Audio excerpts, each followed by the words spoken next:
sa lahat. Sa gitna ng malakiang rally ng Iglesia ni Cristo sa Maynila, mga Duterte supporter nagmarcha papuntang Liwasang Bonifacio. Pero hindi sila pinayagang makisama sa peace rally ng INC dahil sa mga dala nilang placard na Marcos resign. Ang buong detalye ng balitang yan, abangan maya-maya lang. Magandang hapon, Pilipinas. Kasama ang buong puwersa ng News 5. Ito ang Frontline Pilipinas Weekend. Unang araw ng 3-day rally ng Iglesia ni Cristo sa Quirino Grandstand, inulan. Pero mga rallyista, hindi natinag para ipanawagan ng transparency sa gitna ng malawakang korupsyon sa gobyerno. Grupo ng mga retired general nagkilos protesta rin sa EDSA People Power Monument. Panawagan nila, bumaba na sa pwesto ang mga korap na opisyal. Habang sa Mendiola, mas hinigpitan pa ang seguridad. Hinarangan na ng mga barbed wire at container van ang kalsada malapit sa Malacanang. Dating Congressman Saldico, inilabas na ang Part 3 ng kanyang mga pasabog.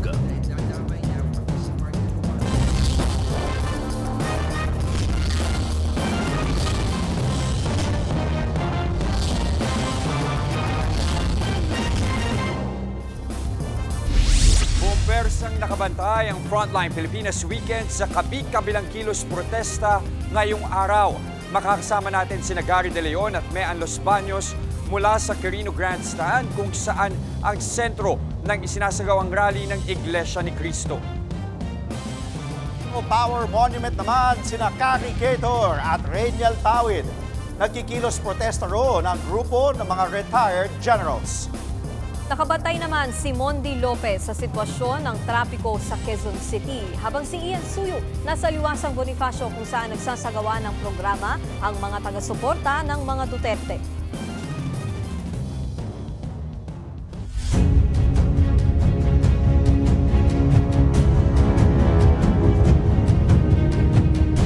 Panawagan daw ng religious group na Iglesia ni Cristo na may mapanagot sa katiwalian ng gobyerno, pero hindi sila sang-ayon sa anumang kudeta na labag sa konstitusyon. Live mula sa Quirino Grandstand sa Maynila, nasa frontline ng balitang yan si Mean Los Baños. Mean, nagsimula na ba ang programa dyan?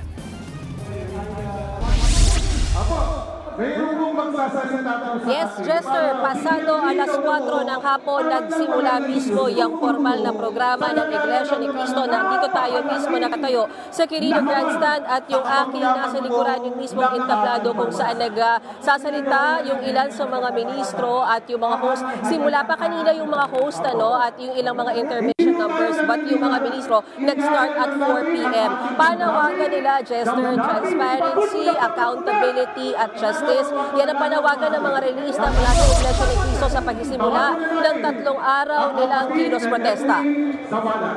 At ang chant nga nila ngayon, wala raw iwanan, 3 araw. Umulan man o umaraw na natiling makapal ang tao dito para nga sa 3 araw na rally ng INC. Bit-bit nila ang kani-kanilang mga placard at payong. Sigaw din ng mga relista, bahang-bahana hanggang bubong pero wala pa rin daw nakukulong. Ang investigasyon daw na ginagawa, drama-drama lang. Kaya panawagan daw nila, justice at hindi justice. Sabi ko nga, nag-umpisa na yung programa, ongoing na sila sa mga oras na ito. Pero Jester, hindi kasi tayo binigyan ng kopya, kaya na pa tayo nang ihingi pero wala silang nilabas na kopya kung sino-sino ba yung mga magsasalita sa entablado bukod sa mga ministro. Meron bang mga politiko? Ang sinasabi nila, meron lang daw silang ilalabas na surprise guest. Samantala, Jester, ayon kay INC spokesperson Edwin Zabala, welcome na sumali sa rally ang mga hindi miyembro ng Iglesia ni Cristo. Lalo't ang kanilang panawagan naman daw ay bahagi ng karapatan ng mga Pilipino na magpahayag. Apila daw nila sa gobyerno magsagawa ng bukas na investigasyon kaugnay sa mga sangkot sa maanumalyang flood control projects para mapanagot ang may kasalanan at maibalik ang pondong ninakaw. Unang nagsalita kanina dito sa entablado si INC Minister of Gospel na sa Bienvenido Santiago Jr. Nilinaw niya, Jester, na ang solusyon na gusto nila sa gitna nitong issue ng korupsyon at maanumalyang mga flood control projects ay kung ano pa rin ang legal at naayon sa konstitusyon. Ayaw daw nila ng revolusyon Ayaw daw nila ng revolutionary government, ayaw din daw nila ng snap elections. Hindi rin daw nila layunin, Jester, na pabagsakin ang pamahalaan. Ang gusto lang daw nila mapatalsik at mapanagot kung sino ang may kasalanan at ibalik yung pera na ninakaw mula sa kaban ng bayan. Bago ko tumayo dito sa Live Point, Jester, ay nakausap din natin si Manila Mayor Isko Moreno at ayon sa kanya, wala naman silang natanggap na anumang threat ng kaguluhan. Simula pang kanina umaga hanggang ngayong hapon, generally peaceful daw sa buong Maynila. Bagamat nakaspread kasi itong rally na ito at nakatakdang mag-converge pa hanggang gumagabi. Sabi ni Manila Mayor Isko Moreno ay willing sila na payagan or papayagan talaga nila mag-overnight yung mga rallyista dito sa Quirino Grandstand at kung sakaling umulan na naman nga, bukas yung kanilang mga sports center gaya ng nasa Delpan at San Andres. Balik sa iyo, Jester. Mayan, matanong ko lang, kamusta naman yung police presence dyan sa Quirino Grandstand? Babanggit mo nga, hindi naman nagkaroon ng kaguluhan, pero hindi rin naman ba nagkakaroon ng iringan sa pagitan ng grupo ng INC, mga rallyista, pati na rin ng mga pulis? So far, ang nakita ko kanina sa paligid, distansya naman yung mga pulis. Ang mahigpit lang talaga dito, Jester, yung parking. Kasi ang mas gusto talaga nila, ang pumuno talaga doon sa mga kakalsadahan ay mga tao. So, siguro doon sa mga may balak mang pumunta na mga miyembro o hindi man miyembro, medyo doon yung warning sa inyo, malayo na ho yung parking, medyo malayong lakaran na po. Kasi mahigpit yung parking, kahit makapag-park kayo, paaalisin pa rin kayo kasi mas gusto nga nila nang mag-occupy doon sa mga streets leading dito sa may stage ay mga tao at rallyista mismo, Jester. Mayan, bilang kanina dun sa report mo talaga nag-focus dun sa programa, dun dyan sa rally. Matanong ko lang, ang INC kilala din sa pagboto, lalo tuwing election block voting. At kanina, they want to hold into account yung mga corrupt na officials. May naging pagbanggit din ba tungkol dun sa mga nasuportahan din nilang mga politiko ng mga nagdaang eleksyon at kung sakali mang itong mga taong to ay sangkot sa korupsyon, handa rin ba sila na usigin? Ang malinaw na sinabi kanina ng ministro na si Benvenido Santiago, panagutin kung sino mang opisyal ng gobyerno ang may kasalanan, ang nasa likod ng maanumalyang flood control projects at korupsyon, anuman daw ang posisyon sa gobyerno. Yan yung malinaw niyang sinabi sa kanyang talumpati, ganun din sa kanilang mga panalangin. Pero so far, Jester, sa pagtutok natin sa programa, walang banggit ng pangalan kung sino man yung gusto nila sanang usigin talaga ng mga opisyal ng gobyerno, Jester. Ito, Mayan, medyo 3-day rally. Paano nila balak pakapalin yung programa? Medyo parang panatilihin na andyan yung mga tao na hindi ninipisan o hindi mawawala.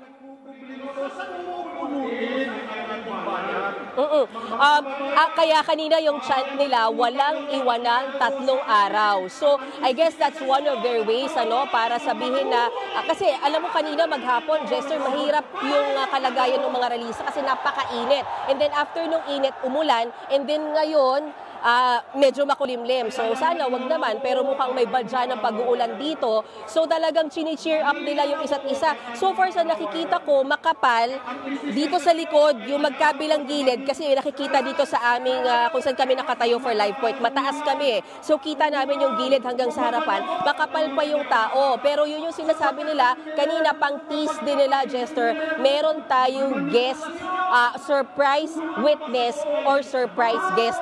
Kanina pa rin namin tinatanong kung sino yan, politiko ba yan, ayaw sabihin sa amin. Pero may media center kasi kung saan ako babalik after ng live ko dito. Kasi doon idadalhin kung sino man yung guest na yan, kung sino man yung surprise guest na yan, para ma-interview natin before daw siyang umakyat ng entablado.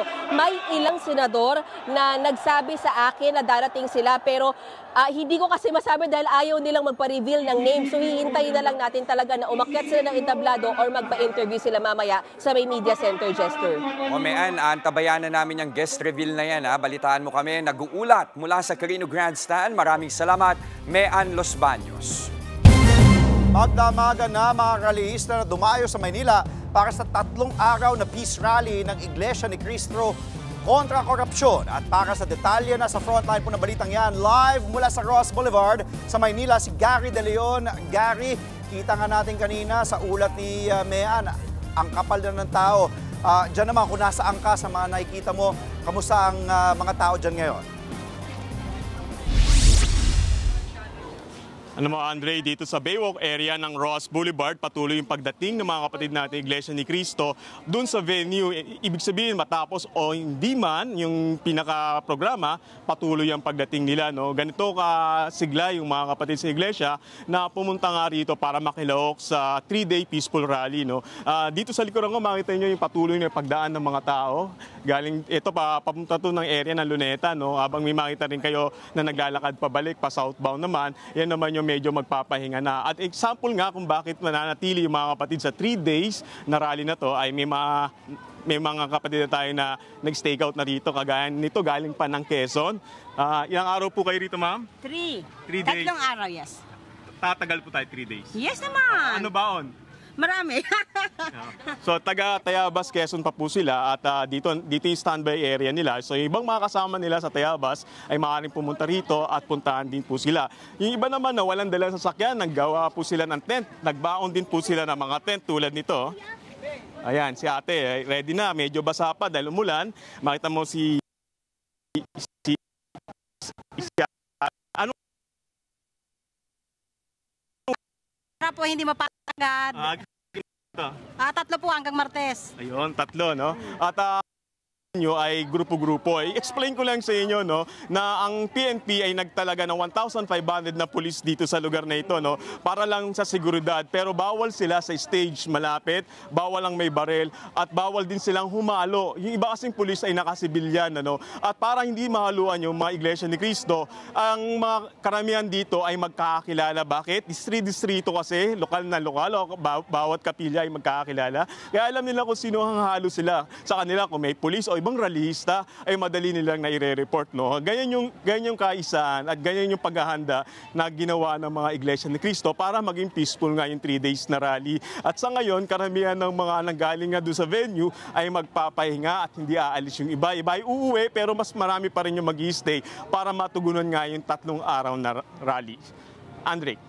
Gary, kanina nga nakausap ni Jesse Mean at nakita natin yung kapal ng tao dun sa venue kung saan papunta yung mga galing dyan sa Baywalk. At tinanong din ni Jess kung may mga nanggugulo, wala pa naman. Diyan naman kung saan ka, yung sa kinatatayuan mo, may mukhang peaceful naman din kasi 3 araw na peaceful rally yan. Wala pa naman mga kaguluhan o na nangyari dyan na hindi ka nais-nais, Gary? Ang kagandahan sa mga Iglesia ni Cristo, disiplinado, no?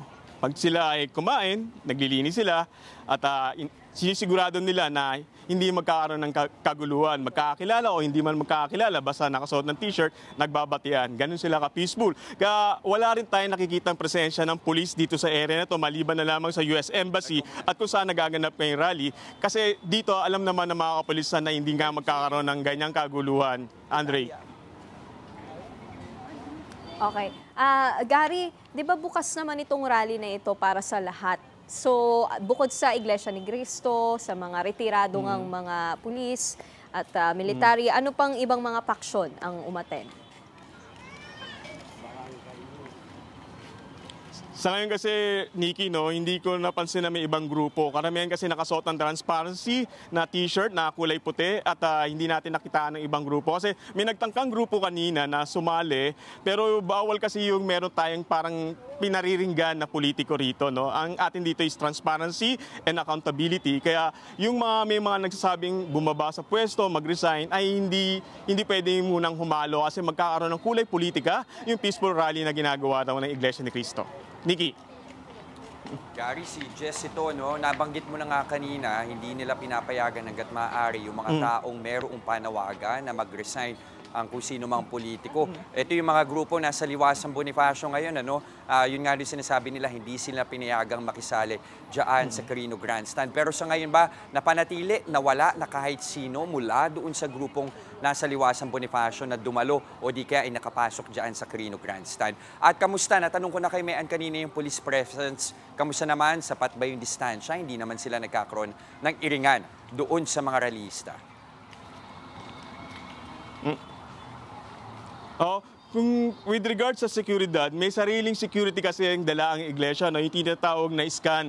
Sila ay nagpo-provide ng impormasyon sa mga kapatid na nandito kung ligtas ba o hindi o dapat manatili, no? Yung mga kapatid na nakapwesto rito sa area patunta ng Quirino Grandstand. No? Guided sila kasi may sariling security yung mga membro. No? By distrito rin ito, no? Na nakaposte sa bawat kanto at nagsasabi sila, nagbibigay ng impormasyon kung secure o hindi isang lugar.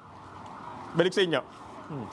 Gary, maraming salamat at mag-iingat kayo dyan. Live po mula sa Baywalk sa Ross Boulevard, Gary De Leon.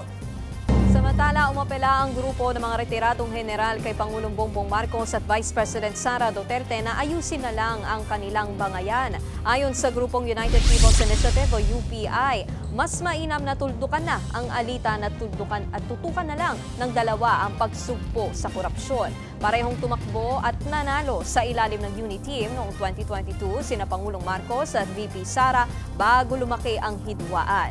Kaya giit ng UPI, dapat isang tabi na ng dalawa ang kanilang pride para ayusin ang problema ng bansa.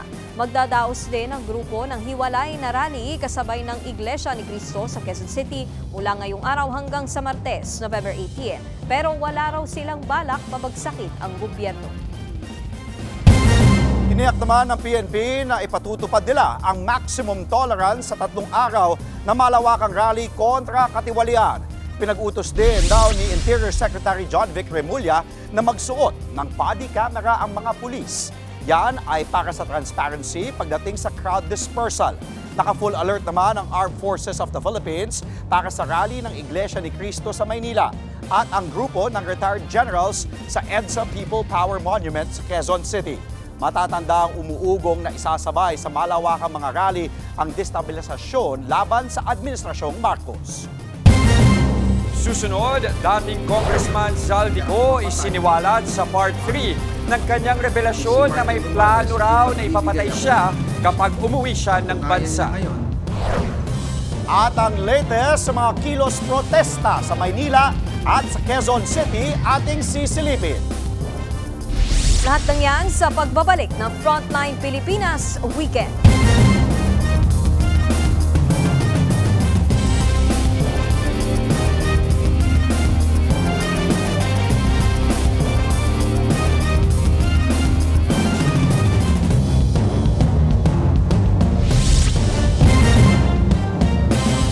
Mga kapatid, Jess De Los Santos po ang inyong kasangga sa paghahatid ng balita para sa may alam at may pakialam.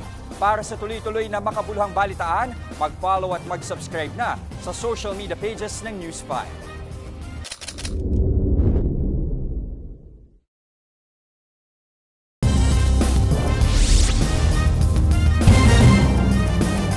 Bukod po sa INC, sanib puwersa rin ang ilang retiradong general, religious groups at PDP laban sa isang anti-corruption rally sa People Power Monument sa EDSA. Nagkasagutan naman ang pulisya at isang grupo na wala raw permit para magdaos ng rally sa lugar. Live mula sa EDSA People Power Monument, makakasama natin si Rainiel Pawid. Rainiel, sino itong grupo na ito? Dre, hindi nga nakuha ng mga otoridad yung pagkakakilanlan ng grupo na ito. Pero ayon kasi sa nakuha na permit nitong nanguna nga rally na ito na United People's Initiative ay kailangan ay hindi magkakaroon o gumawa ng seditious remarks yung mga dadalungan rito. Ito yung nakita ng mga otoridad para harangin nga yung grupo na ito. Dadaan naman sa pag-uusap at umalis na hindi na nakapasok pa dito sa EDSA People Power Monument itong grupo na ito. At ngayon naman ay nagpapatuloy nga itong peace rally na ito o tinatawag nila na anti-corruption protest. At binubuo ito nitong ang mga retiradong general nito at ng Iglesia ni Cristo, pati na yung PDP laban. Kanina nakausap din natin yung dalawang retiradong general. Kabilang nariyan si Hermogenes Esperon at si retired General Carlos, Damian Carlos. Una, sinabi ni retired General Hermogenes Esperon na kahit nga sana yung mga kabataan na sila yung manguna sa mga ganitong klaseng protest sa panahon na raw para sila tumindi korap na opisyal ng gobyerno. Tanong din natin sila kung sa kanilang assessment ngayon sa pamahalaan ay kung aalisin o bababa sa pwesto itong mga korap na opisyal ay may matitira pa ba sa hanay nito nga namumuno ngayon sa atin. Sabi nila, naniniwala pa rin na at iwala pa rin sila na marami pa rin yung titinungan ng mga opisyal. So ngayon, yung boss daw ng taong bayan, ito na lang sana yung mag-fuel para nga magkaroon na lang ng hiya yung ilan sa mga nakaupunan na kumakamkam. Ngayon, 4 p.m. nagsimula yung protest proper dito at yung ilan sa kanila more on tinutulig sa nga itong pamahalaan na ito na nagbayaraw at tila kinusit na itong tuloy na pagbuhin ng taong bayan. May mga tent na rin na nakapalibot dito sa taas at ito yung mga medical station para na rin doon sa kanina parang araw na nakaupo dito. May mga nakausap tayo na ilan na mga senior citizens, sila yung mga Iglesia ni Cristo na pinili na mas maaga nga pumunta rito. Bakit hindi sila pumunta sa Luneta? Dahil ito raw yung mas malapit dito nga sa kanilang lugar. Pero bukod doon sa mga malalapit na lugar dito, may mga nakausap rin tayo na mula sa Northern at Central Luzon at maging nga sa Southern Luzon. Dre. Live mula sa EDSA People Power Monument. Maraming salamat. Mag-iingat kayo dyan. Rainiel Pawid. 3 araw nga tatagal ang protesta kontra korupsyon. Kaya naman, kamustahin natin ang lagay ng trapiko dyan sa may EDSA at live mula roon. Nasa frontline ng balitang yan, si Mondi Lopez. Mondi, kamusta na nga ang sitwasyon ng trapiko dyan?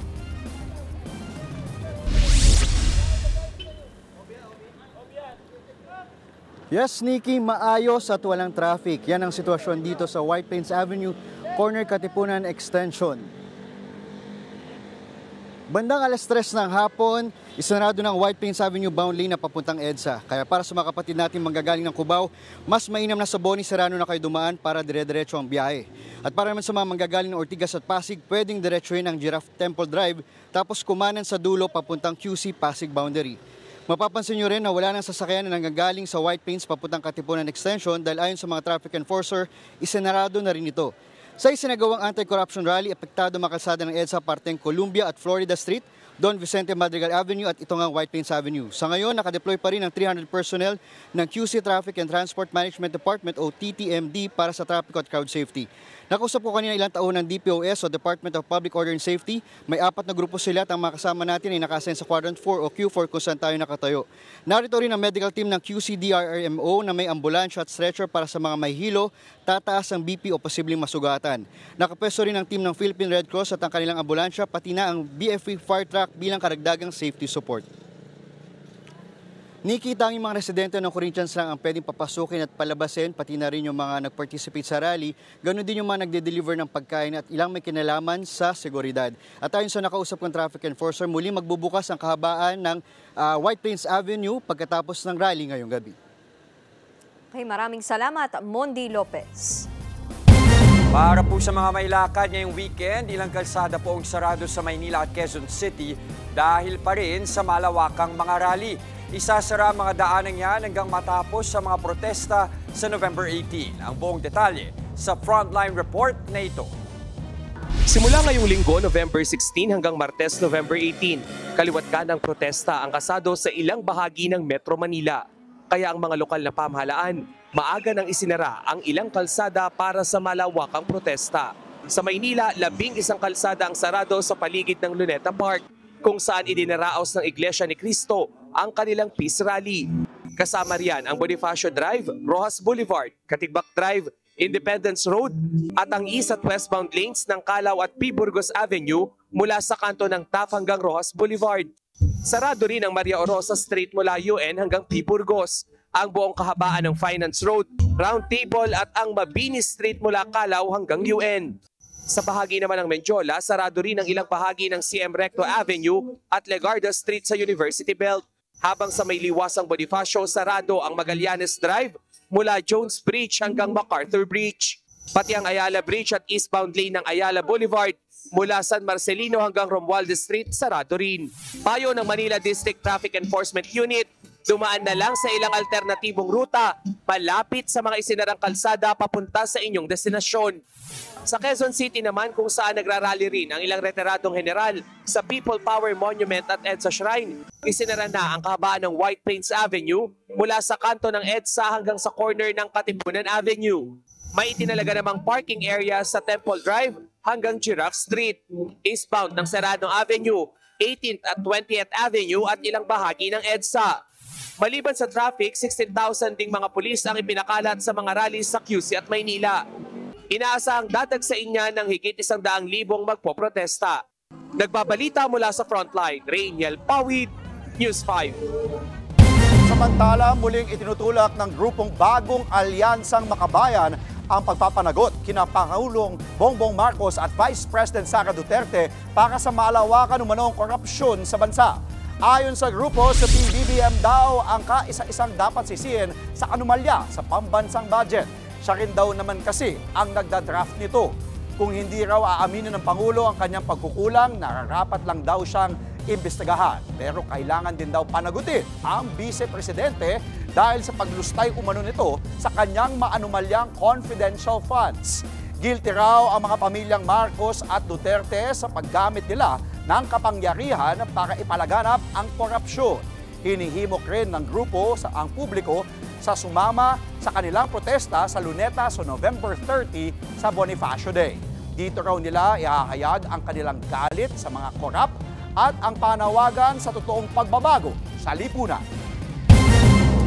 May mga bagong alegasyon si dating Ako Bicol Congressman Zaldico laban kay Pangulong Bongbong Marcos at dating House Speaker Martin Romualdez. Sa part 3 ng kanyang video na pinost online, sinabi ni Ko na March 2025 pa lang ay pinagbantaan na siya ni Romualdez. Natakot daw siyang umuwi dahil bukod sa patong-patong na kaso, pinagbantaan din daw siyang ipapatay kung sasabihin daw niya ang kanyang mga nalalaman. March 2025 pa lang, si Speaker ay nagpaparinig na sa akin sa aming meeting that he will shoot me if I will talk. At pagkatapos niyang sabihin sa akin in a phone call na, "Don't come home, we will take care of you," tumawag ulit si Speaker Martin at sinabihan niya ako na pag umuwi ako will be dangerous. Kasi they might hire someone to do a rob out on me or hire the police to kill me while in jail. Pinabulaanan din ni Ko ang lumabas na report ng Independent Commission for Infrastructure na 21 billion pesos lahat ang nakulimbat na kickback sa flood control projects. Mahigit doble pa raw dyan talaga ang nanakaw na pera. Pero pinaghatian lang umano ito ng Pangulo at ni Romualdez. Sinusubukan ng kunan ng News 5 ang panig ng palasyo at si Romualdez pero wala pa silang tugon dito. Ang sinasabi nilang halaga sa ICI ay 21 billion. Hindi po totoo yan. Ang totoong numero ay 56 billion pesos at yung pong halaga na yan ay kay Pangulong Bongbong Marcos at Martin Romualdez na punta lahat. Ilalabas ko po ang buong detalye sa darating na mga araw. Kaunting pasensya pa po. Sana po ay hindi nila ako mapatay bago ko mailabas ang lahat. Pagkatapos magsiwalat ng kaliwat kanang aligasyon, mas pinauuwi na ngayon ng gobyerno si dating Ako Bicol Party List Representative Zaldico. Una nang sinabi ng Malacanang na propaganda lang ang mga binitawang aligasyon ni Ko sa pagtanggap umano ng kickback money ni Pangulong Bongbong Marcos. Hamon ng palasyo, umuwi siya ng Pilipinas, sumpaan ang kanyang testimonya at harapin ito. Pati ang Senado, pinauuwi na rin ang dating kongresista para magkaroon umano ng saysay ang kanyang mga testimonya. Yan din ang panawagan ng Ombudsman kay Ko at hinikayat itong makipagtulungan ng formal at naaayon sa batas at hindi lamang sa pamamagitan ng online videos. Una nang inamin ni Zaldico na nasa ibang bansa siya para sa kanyang medikasyon. Nagmarcha ang Duterte supporters sa Liwasang Bonifacio bilang pakikisa sa malawakang kilos protesta kontra katiwalian ngayong linggo. Live mula sa Maynila, nasa frontline ng balitang yan, si Ian Suyu. Ian, kumusta na ang sitwasyon dyan? Dahil sinabi sa ulat na tayo daw ay itinaboy ng mga kapatid natin. Just patuloy nga yung isinasagawang kilos protesta ng mga pro-Duterte groups dito sa Liwasang Bonifacio. Yan ay matapos nga silang hindi payagang papasukin o isama ng pamunuan ng Iglesia ni Cristo sa ginagawa nila ngayong peace rally sa Quirino Grandstand. Mula Plaza Salamanca kaninang alas 2 ng hapon ay nagmarcha ang grupo Hakbang Maisug at Reforma Pilipinas patungo rito sa Liwasan para magsagawa ng sariling programa. Hindi raw kasi pumayag ang pamunuan ng INC na sumama ang mga grupong ito dahil sa mga dala nilang placard. Karamihan kasi sa mga placard nila ay may nakalagay na panawagang Marcos resign o BBM resign. Ayaw daw kasi ng INC na mahaluan ng kulay o politika ang kanilang programa. Bagamat ganyan ang naging resulta, ginagalang naman daw nila ang naging sagot or sinabi ng INC. Kabilang sa mga grupong nandito ngayon sa Liwasan ay ang Reforma Pilipinas, Hakbang Maisug, Sara All Pilipinas na galing pa yan sa iba't ibang mga probinsya. Ayon kay Daniel Nobleza, spokesperson ng Reforma Pilipinas, posibleng abutin raw sila dito ng 3 araw kagaya ng protesta na isinasagawa ngayon sa Quirino Grandstand. Kabilang sa mga panawagan nila ay syempre ang pag-aresto sa mga personalidad na sangkot sa maanumalyang flood control projects. Kanina nga ay pinatugtog din nila o pinlay din nila yung audio ng pahayag ni former Representative Zaldico kung saan sinangkot niya nga si former Speaker Martin Romualdez sa issue. Kung bababa raw sa pwesto si BBM ay magkakaroon ng hustisya at posibleng maibalik daw sa Pilipinas si former President Rodrigo Duterte. Jess, ngayon nga nakakuha rin tayo ng impormasyon na posibleng mag-converge yung mga nandito sa Manila, pati na rin yung mga miyembro ng pro-Duterte groups na nasa EDSA para magsama-sama na dito sa programa at tuloy-tuloy raw hanggang sa magdamag at possibly nga tapatan nila yung 3 days na ginagawa ngayon bilang pakikiisa sa kanilang rally. Yan muna ang latest mula dito sa Liwasang Bonifacio. Nagulat live mula sa Maynila. Maraming salamat, Ian Suyo. Huwag kayong bibitiw mga kapatid, magbabalik pa ang Frontline Pilipinas Weekend.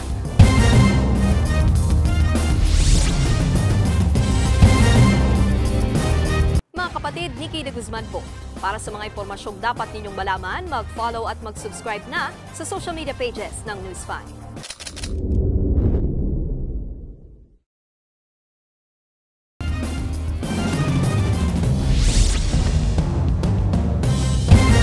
Patuloy ang dagsa ng mga kalahok sa peace rally ng Iglesia ni Cristo sa Maynila. Ang ilan sa kanila galing pa sa malalayong lugar at balak tapusin ang 3 araw na protesta.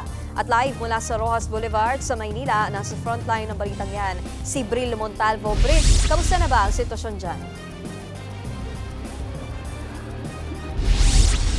Nikki, patuloy ang pagdating ng mga miyembro ng Iglesia ni Cristo dito nga sa Luneta Park para sa mga lalahok sa 3 araw na peace rally kontra korupsyon na nangyayari ngayon sa bansa.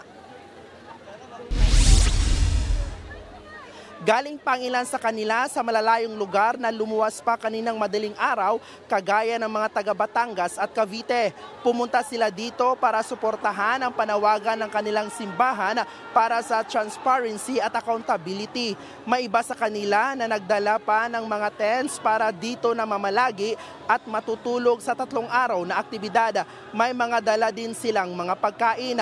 Uuwi naman ang iba sa kanila matapos ang aktibidad ngayong araw dahil may mga trabaho na bukas. May mga public CR at portalet naman dito sa paligid na pwede nilang gamitin at napakahaba pa ng pila. May mga miyembro namang nagho-hotel na lang na walang matulugan. Yung iba na galing sa malalayong lugar, sa kaanak na lang muna nakikitulog dito sa Maynila. Maging ang mga kabataan ay lumahok din sa nasabing programa. Yung iba magpapaalam daw sa kanilang eskwelahan para a-absent bukas hanggang matapos ang aktibidad. Nikki, andito nga tayo ngayon sa Rojas Avenue kung saan halos okupado na ng mga miyembro ng Iglesia ni Cristo itong nga mga daan at yung mga Center Islands naman ay inukupan na rin ng mga miyembro. Sa ngayon nga, Nikki, ay umalis muna itong ilang miyembro ng Iglesia ni Cristo doon mismo sa stage ng Luneta Park para kumain ng kanilang dinner at pagkatapos nito ay babalik naman sila doon sa venue. Nikki. Bril, sa iyong pagkakaalam, Ano bang mangyayari dito sa 3 araw na protesta? Anong programa? Anong itinerary?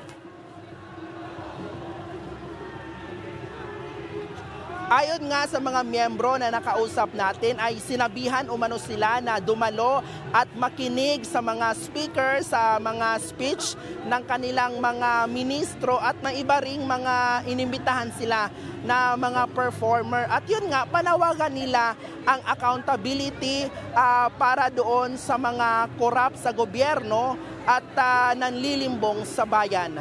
Nikki. Maraming salamat, Bril Montalvo, live mula sa Maynila. Patuloy ang paglulunsad ng Iglesia ni Cristo ng kanilang 3-day peace rally sa Quirino Grandstand ngayong linggo. Ilan sa mga dumalo nagmula pa sa iba't ibang probinsya. Live mula sa Maynila, nasa frontline ng balitang yan, si Mobile Journal Merimon Reyes. Merimon, kumusta ang sitwasyon dyan?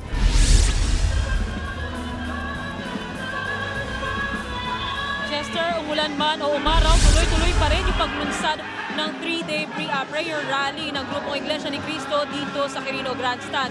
Napuno na nga ang kahabaan ng lugar mula sa harapan ng Grandstand, patawid ng Rizal Park hanggang sa Rojas Boulevard. Marami sa mga dumalo ay galing pa sa iba't ibang probinsya, kabilang ang Cavite, Batangas, Angono at Pampanga. Sa paligid at makikita ang tabi-tabing tent at temporary shelters na itinayo ng mga makikilahok hanggang Martes. Maghapon ding nagtanghal ang iba't ibang grupo, may kumanta, tumugtog at nag-practice ng kanilang mga chant para sa panawagan ng transparency at accountability. Dahil sa dami ng tao, hindi na rin madaraanan ang ilang bahagi ng lugar, kabilang na dyan ang Bonifacio Drive, Rojas Boulevard, Katigbak Drive, South Drive, P. Burgos Avenue, Maria Orosa Street, Finance Road, Round Table at Mabini Street. Maaari naman dumaan ang mga motorista sa alternative routes gaya ng Taft Avenue, ilang bahagi ng P. Burgos Avenue, MH Del Pilar Street, Rojas Boulevard Service Road, UN Avenue, and the Circle at mga kalsada sa loob ng Intramuros. Naka-alerto rin ang mga otoridad at ayon sa MMDA, 1,815 personnel ang kanilang ipinakalat habang mahigit 16,800 naman ang inilatag ng NCRPO sa buong Metro Manila. Kanina umaga, pinaalis pa nga ang ilang pulis na nakapwesto malapit sa stage area at giit ng INC, nais nilang mapanatiling mapayapa ang kilos protesta. Bukod sa mga nagtitinda ng pagkain at inumin, may mga naka-standby ding quick response teams, medic groups at mga volunteer na namimigay ng pagkain at tubig. Nandito rin ang Nutribus at Nutrijeep ni Senadora Amy Marcos na namimigay ng Nutriban, tubig at lugaw. Chester, samantala, kani-kanila lang din na inanunsyo ni Manila Mayor Isko Moreno na papayagan ang pag-overnight sa Quirino Grandstand. Bukas din daw ang Andres Sports Complex sa Malate, Dapita Sports Complex sa Sampaloc at Delpan Sports Complex Tonto para sa mga walang matutuluyan. At yan muna ang latest mula dito sa Quirino Grandstand. Balik sa iyo, Chester. Meron, alam mo, yung kanina pa nating binabantayan ay kung meron bang personalidad, politiko o mga kilalang pangalan na dadalo dyan sa peace rally, lalo na ngayon sa unang gabi. At kanina binabanggit ni Mayan Los Baños, yung kapatid natin dyan, nakatutok din. Meron daw surprise guest. Ikaw ba dyan sa, at least sa pagkakalap mo na impormasyon, meron ka na bang natunugan? Oo, Chester, kanina katatapos na magsalita ni INC spokesperson Edwil Zabala kung saan ang pinakasinasabi niya mas maganda raw kung gawing publicized na talaga itong investigasyon, lalong-lalo pagdating sa flood control projects. Yun nga lang, wala rin mga pangalan na nababanggit. Maging sa pagtatanong natin sa mga organizer dito sa prayer rally ng Iglesia ni Cristo, lagi nila sinasabi abangan lang daw yung mga naka-line up dahil wala rin sa ating mabigay na listahan talaga ng mga pangalan, maging ng mga performers. Pero ang sinasabi nila dito, lagi raw asahan na lalo hanggang sa katapusan daw ng kanilang prayer rally, magiging siksik ang lineup ng mga magbabahagi ng kanilang sentimiento bunsod nitong kanilang isinasagawang prayer rally. Chester. Nagulat live mula sa Quirino Grandstand. Maraming salamat, Merimon Reyes. Inarangan ng mga concrete at metal barrier pati container van ang mga kalsada sa Mendiola bilang paghahanda sa mga inaasahang rallyista doon. At live mula sa Mendiola na sa frontline ng balitang yan, si mobile journalist Evan Tarinque. Evan, may mga rallyista na ba dyan? Andre, nanatiling peaceful pa rin dito sa Mendiola Peace Arch hanggang sa mga oras na ito. Wala pa tayong namamonitor o nakukuhang ulat na mayroong magmamarcha papunta dito sa Mendiola at hanggang sa mga oras na ito, ni isang kilos protesta ay wala pa rin tayong nakikita. Sa kabila niyan, napakisip pa rin ang seguridad sa mga kalye ng Recto Avenue at Legarda Street. Nakaharang pa rin ang mga concrete at metal barriers sa kahabaan ng Recto Avenue at Legarda. Pati na ang mga malalaking container vans at fire trucks ng BFP na naka-standby pa rin sa entrance ng mga kalsadang papunta sa Mendiola Peace Arc. Nasa may 1,000 pa rin ang mga kapulisan na nakadeploy at naka-standby ngayon dito sa Mendiola. Kanina, may mga namataan din tayong ilang nagro-rosaryo sa harapan ng Peace Arc, ngunit pinaalis din sila agad ng kapulisan. Ayon sa kanila, sila raw ay grupo ng taga-suporta ni President Bongbong Marcos at kanilang ipinagdarasal ang well-being ng Pangulo.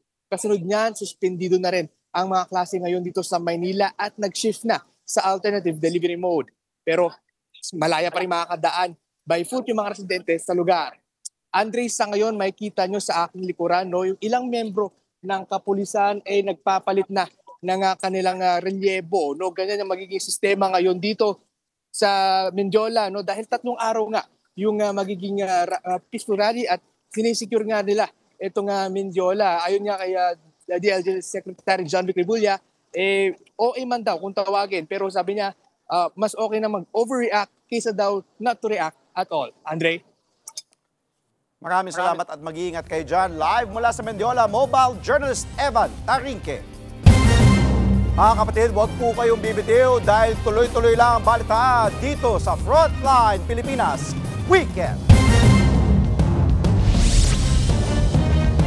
Mga kapatid, Andre Felix po, iba na ang may alam at may pakialam sa panahon ngayon.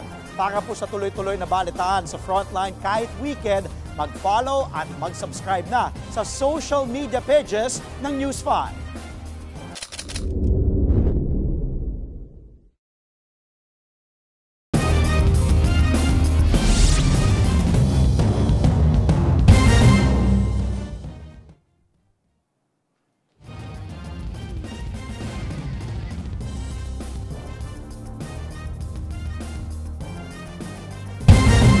Balita, bumisita si Vice President Sara Duterte at ilan pang politiko sa burol ni dating Senate President Juan Ponce Enrile. At live mula sa Makati, nasa frontline ng balitang yan, si Dave Abuel. Dave, kamusta dyan? Nikki, ilang mga kilalang personalidad sa larangan ng politika ang bumisita sa burol ni dating Senate President at Chief Presidential Legal Counsel Juan Ponce Enrile rito sa Makati City. Walang humpay ang dating ng mga kaibigan at mga kaanak sa burol ni dating Senate President at Chief Presidential Legal Counsel Juan Ponce Enrile sa Makati City. Pumanaw si Enrile nitong November 13. Ilan sa mga kilalang personalidad sa politika na dumalaw sa burol, sina dating Interior Secretary Mar Rojas, Pampanga 2nd District Representative Gloria Macapagal-Arroyo, Executive Secretary Lucas Bersamin at Vice President Sara Duterte. Ayon sa anak ni Enrile na si Katrina, mamimiss niya ang kanyang ama sa pangungulit nito sa araw-araw. Magkalapit lang daw kasi sila ng bahay at araw-araw daw siya nitong tinatanong kung anong balita sa labas. Gaya raw ng isang tipikal na ama sa mga anak na babae, lagi raw inaalam ni Enrile kung nasaan si Kat. Nikki, inaasahang dadalhin ng mga labi ni Enrile sa Senado at Camp Aguinaldo sa November 19 habang sa November 22 naman ito ililibing sa libingan ng mga bayani. Nikki. Maraming salamat, Dave Abuel. Pinaigting ng Philippine National Police ang kanilang pagtugon laban sa mga social media posts na nagpapakalat ng maling impormasyon tungkol sa 3 araw na kilos protesta sa Metro Manila. Inatasan ni Acting PNP Chief General Jose Melencio Nartates Jr. ang Anti-Cybercrime Group na bantayan ng mga magpapakalat ng fake news at gawin ang mga kinakailangang legal na hakbang sa mga lalabag dito. Giit ni Nartates, bagaman iginagalang nila ang freedom of speech at karapatan ng publiko na magpahayag ng kanilang mga hinaing, hindi nito saklaw ang pagpopost ng mga maling impormasyon o peking content online. Tinitiyak din ng PNP na magpapatupad sila ng maximum tolerance sa mga magaganap na rally. Mahigpit naman daw na binabantayan ni Pangulong Bongbong Marcos ang sitwasyon sa kinakasang rally ng Iglesia ni Cristo ngayong araw. Ayon kay Presidential Communications Office Secretary Dave Gomez, nakamonitor ang Pangulo sa mga nangyayari. Hindi na nagbigay ng iba pang detalye ang palasyo, pero naka-full alert ngayon ang mga otoridad sa buong bansa dahil sa 3 araw na rally hanggang sa Martes. Mahigpit din ang ipinatutupad na seguridad sa Mendiola at sa loob ng mismong palasyo. Huwag po kayong bibitiw mga kapatid dahil tuloy-tuloy ang balitaan sa Frontline Pilipinas Weekend.